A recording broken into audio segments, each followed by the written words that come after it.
A staple in fine dining is now on the ballot in D.C. The problem is not what's being served, but how it's made. D.C. voters will soon decide whether foie gras should be banned. The controversial dish is made by force-feeding ducks or geese through a tube, causing the animals' livers to enlarge. The group Pro Animal DC is leading the charge to ban the luxury food item, and its initiative just qualified for the midterms. News 4's Aimee shows us what the proposed ban could mean. We're out here trying to save her friends.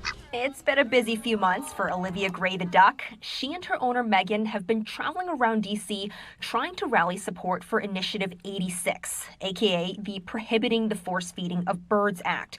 It would ban the dish foie gras in D.C. restaurants, with fines between $1,000 and $5,000.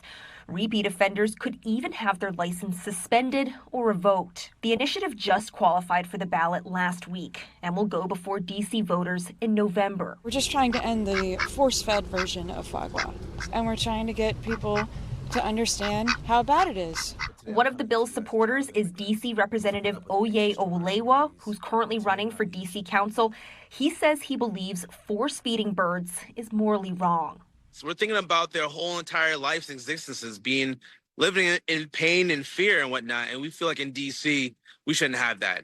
But some chefs have come out against the bill. It's been on my menus. It's been something I've enjoyed eating.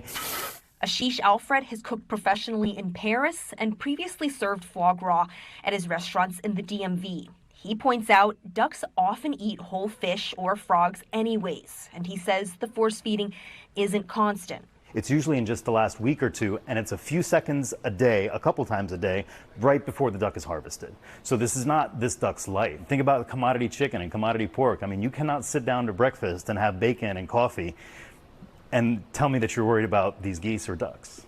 A big question on the menu for D.C. voters, as they now have the task of deciding whether foie gras should stay or go. Aimee Cho, News 4.